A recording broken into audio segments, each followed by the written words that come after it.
Косе босе. Направило си косенцето-босенцето гнезденце. Снесло си яйчица. Дошла кума лиса под гнездото и рекла: Косе босе, дай ми едно яйчице. Дойдоха ми мама и тата на гости, ще им сваря чорбица. Косенцето и дало едно яйчице. На другия ден пак дошла кума лиса и рекла: Косе босе, дай ми яйчице. Дойдоха ми кака и бате на гости. Косенцето пак и дало. Днес тъй, утре тъй. Останало на косенцето само едно яйчице. Дошла пак кума лиса и рекла: Косенце босенце, дай ми яйчице.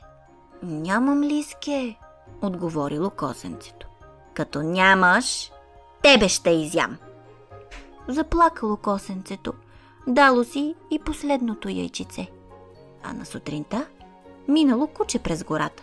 То видяло косенцето, че плаче, и попитало: Защо плачеш, косе босе?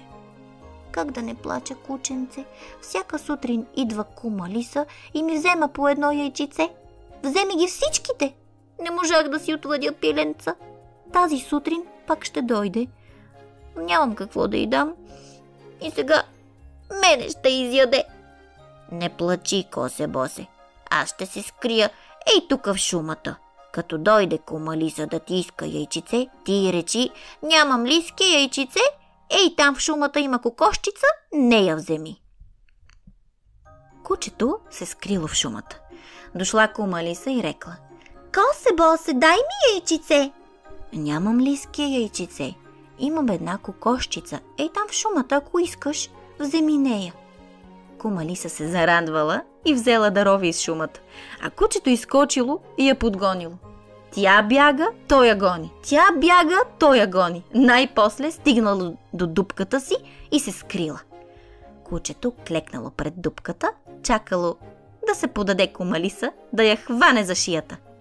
Кума лиса не знаела, че кучето я варди отвън, и взела да пита краката си: Я, кажете, краченца, как викахте, когато ви гонеше кучето?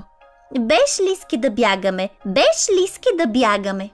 А милите ми какини, краченца, как ще им купи чехлички? Ами вие, очички, как викахте? И ние тъй викахме: Беш, лиски, да бягаме, беш, лиски, да бягаме. Мили какини, очички, как ще им купи очилца? Ами вие, ушички, как викахте? И ние тъй викахме: Беш, лиски, да бягаме. О, милите ми какини ушички, как ще им купи обички? Ами ти, опашчице, как викаше?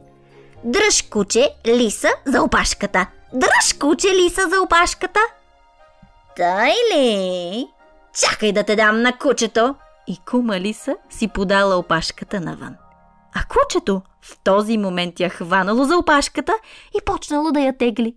Лиса се дърпа навътре, кучето тегли навън, тя навътре, то навън. Най-после я издърпало и скок върху нея. Разкъсало и кожухчето.